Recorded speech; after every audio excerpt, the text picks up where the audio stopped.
Shalom saudara yang dikasih Tuhan, bertemu kembali di dalam Renungan Bina Iman GKI Klasi Solo. Sebelum mendengar firman Tuhan, mari kita berdoa.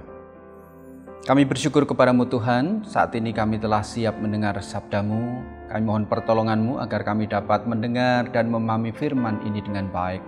Di dalam Yesus Kristus kami berdoa. Amin. Saudara, bacaan firman Tuhan pada hari ini diambil dari Kisah Para Rasul pasal 11 ayat 19 sampai 26. Saya akan membacakan demikian firman Tuhan dalam Kisah Para Rasul 11 ayat 19 sampai 26. Sementara itu, saudara-saudara yang tersebar karena penganiayaan yang timbul sesudah Stefanus melakukan perjalanan sampai ke Fenisia, Siprus, dan Antiokhia dan memberitakan Injil kepada orang Yahudi saja. Tetapi di antara mereka ada beberapa orang Siprus dan orang Kirene yang tiba di Antiokhia dan berkata-kata juga kepada orang-orang berbahasa Yunani dan memberitakan tentang Tuhan Yesus. Tangan Tuhan menyertai mereka dan sejumlah besar orang menjadi percaya dan berbalik kepada Tuhan. Kabar tentang mereka itu terdengar oleh jemaat di Yerusalem, lalu jemaat itu mengutus Barnabas pergi ke Antiokhia. Setelah Barnabas datang dan melihat anugerah Allah, bersukacitalah ia.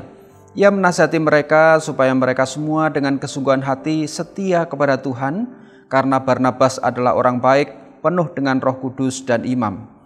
Lalu banyak orang dibawa kepada Tuhan. Setelah itu pergilah Barnabas ke Tarsus untuk mencari Saulus. Setelah bertemu dengan dia, ia membawanya ke Antiokhia. Mereka tinggal bersama jemaat itu selama 1 tahun penuh sambil mengajar banyak orang. Di Antiokhia, inilah murid-murid itu untuk pertama kalinya disebut Kristen. Demikian bacaan firman Tuhan pada saat ini. Saudara yang dikasih Tuhan, kalau kita melihat perjalanan penginjilan atau pekabaran Injil, kita melihat bagaimana cara Tuhan begitu luar biasa. Justru saat orang-orang dihambat, maka kehidupannya pekabaran Injil itu terus merambat bahkan sampai ke ujung bumi kalau kita melihat sampai saat ini. Seperti dalam perikop yang kita baca tadi, karena Stefanus salah satu diaken yang saat itu percaya kepada Tuhan Yesus, karena mempertahankan imannya, dia membela kebenaran imannya, jadi menceritakan apa yang dia saksikan dan imani. Kemudian Stefanus dirajam sampai akhirnya mati, tapi Stefanus tidak takut, dia melihat kemuliaan Allah. Justru karena peristiwa penganiayaan itu membuat orang-orang Kristen pada saat itu belum disebut orang Kristen, tapi orang yang percaya kepada Kristus, tersebar dari Yerusalem sampai kemana-mana, sampai ke Asia, ke Fenisia, Siprus, Antiokhia, itu daerah-daerah lain yang non-Yahudi pada saat itu. Dan mereka menyebar itu bukan hanya diam saja, tetapi mereka juga memberitakan Injil Yesus Kristus. Mereka memberitakan tentang kematian Kristus, kebangkitan Kristus, kenaikan Tuhan Yesus naik ke surga dan pengajarannya. Tuhan Yesus Sang Mesias yang telah menggenapi nubuatan para nabi.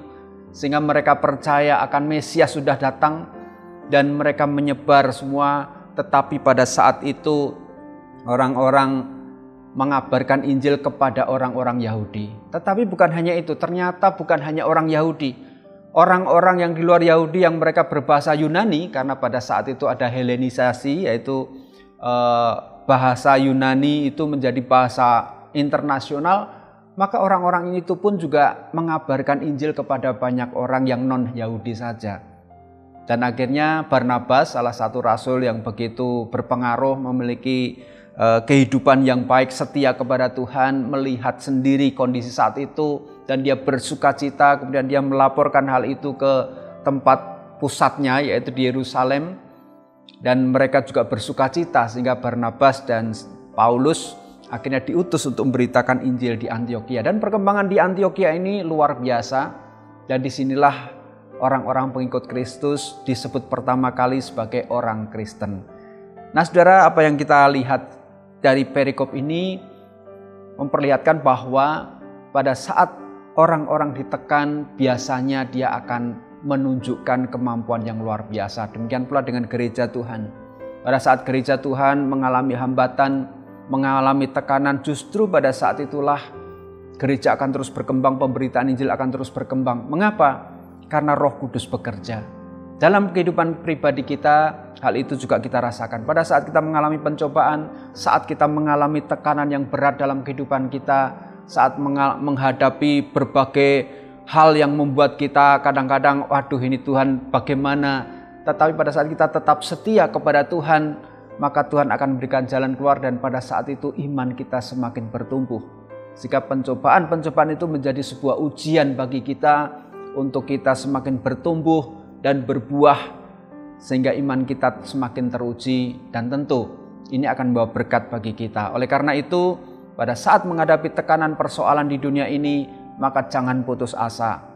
Tuhan akan memakai hal ini untuk menumbuhkan iman kita semakin berkembang, dan kita juga berani menjadi saksi Kristus. Kiranya Tuhan menolong dan memberkati kita semua.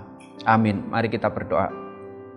Kami bersyukur kepadamu Tuhan untuk firman-Mu pada saat ini, mengajar kami untuk tetap teguh memegang iman di dalam Yesus Kristus. Dan pada saat menghadapi tekanan dunia ini, biarlah kami tidak takut, karena kami memiliki Roh Kudus yang akan menolong dan menuntun kami. Justru dalam tekanan inilah iman kami semakin kuat. Terima kasih untuk berkat-Mu. Dalam Tuhan Yesus kami berdoa.